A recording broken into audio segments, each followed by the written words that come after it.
I want to tell you a story. Once upon a time in Indian mythology, Ram, the prince of Ayodhya, was sent on a 14-year exile by his father, King Dashrath. He left for the forest with his wife Sita and brother Lakshman. Enter Ravan, the demon king of Lanka. He abducted Sita and took her away to his kingdom.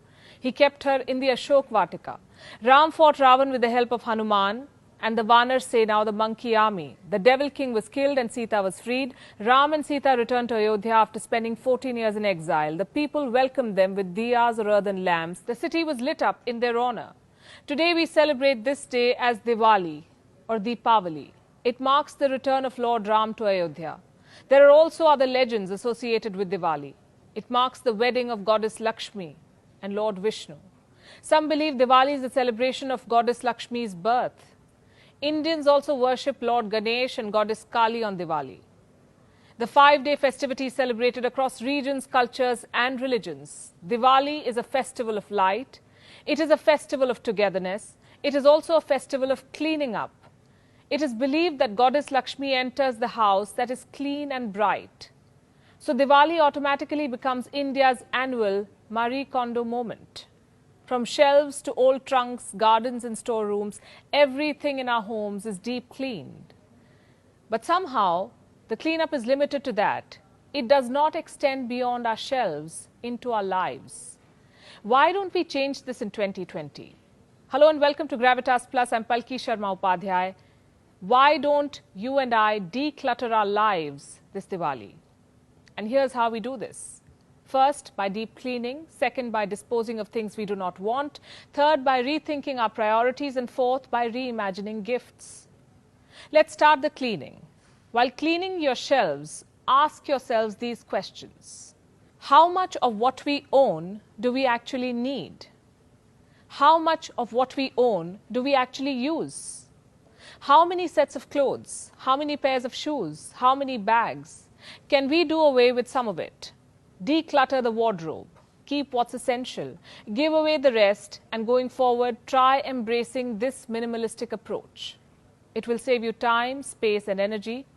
It will also save you money. Indians spent 5,408 billion rupees on clothes in 2018. In 2010, the figure was 1,924 billion rupees. The apparel market in India grew 13.8% in FY 2018. Women's wear contributed almost 38% of it. Delhi, Mumbai, Bengaluru and Chennai were the top apparel consumers. I understand that an average Indian's disposable income has grown and more spending keeps the economy moving, but spending does not necessarily bring joy. Multiple studies have shown this. Wanting things makes us happier than having them. Let me quote from one. Materialists believe that an upcoming purchase would transform their lives in important and meaningful ways. We believe the things we buy will change our lives, improve our relationships, boost our self-esteem, make us happier. That joy is often short-lived. What stays is a hole in the pocket and another shelf occupied. We don't just do this with the things we buy. We like to acquire experiences too. Go on a holiday and click 1,000 photos. Instead of enjoying a moment, we want to save it in our camera. How many of us see our children growing up through our phone lens, documenting so much that we forget that we must cherish it too? This is the desire to acquire, to hoard things, memories, experiences. How many of us will be cleaning these shelves this Diwali? We dispose of old rugs and mats. We throw away chipped tableware, worn-out cushions. But how many of us clean up the shelf of old habits? How many of us throw away old grudges? A good place to start the cleanup is this. Social media, junk the obsession. It is said to be more addictive than alcohol or cigarettes. Also junk unhealthy body goals, toxic relationships, materialism, throw away excessive credit cards, dispose of the cycle of debt. In India, credit card outstandings have grown rapidly since 2015, averaging 27% annually.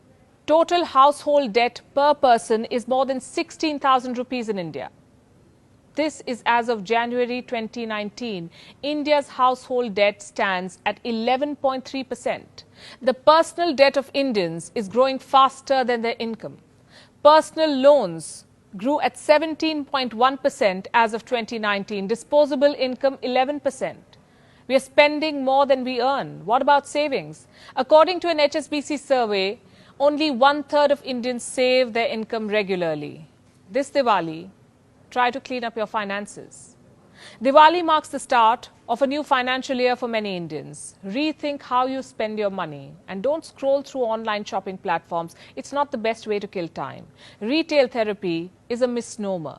Emotional buying or shopping because you're bored is not therapy, it's a waste.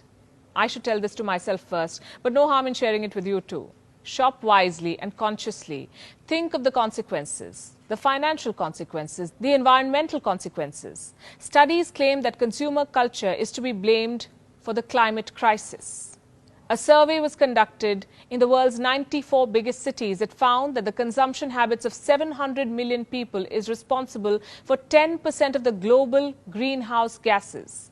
If this consumption pattern continues, then emissions will double between 2017 and 2050, which means we will fail to limit global warming to 1.5 degrees Celsius. And if this pattern of consumption continues, we might also be depressed. Consumerism pushes people into depression. That's what a Northwestern University study found. Anyone who places great value on wealth, status and material possessions is more likely to be depressed. He or she is also more likely to be antisocial. Do you really want to pay money to be sad? I'm sure not. So rethink your priorities, because all the shopping, all the expensive cars is robbing you of your humanism and happiness. Here, I'm not making this up, and yet we want more. And Diwali is when we want to shop all we can. Why? Because that's a way to underline your prosperity. This year, try to widen the definition of prosperity. Do not limit it to materials or the gold in your jewelry boxes. Prosperity is also the sense of fulfillment. Prosperity is being successful in what you do. Prosperity is about having peace in your lives. A closet full of clothes and accessories cannot guarantee this. A garage full of cars cannot either. Peace comes from healthy relationships with your loved ones, with your job, your environment. Peace comes from within. But you may not be able to have that connect with yourself if your life is too cluttered with materials. Deep clean this Diwali. Revisit priorities and declutter your life. Find happiness without a bill. Gravitas Plus, co-presented by Skoda. Simply clever.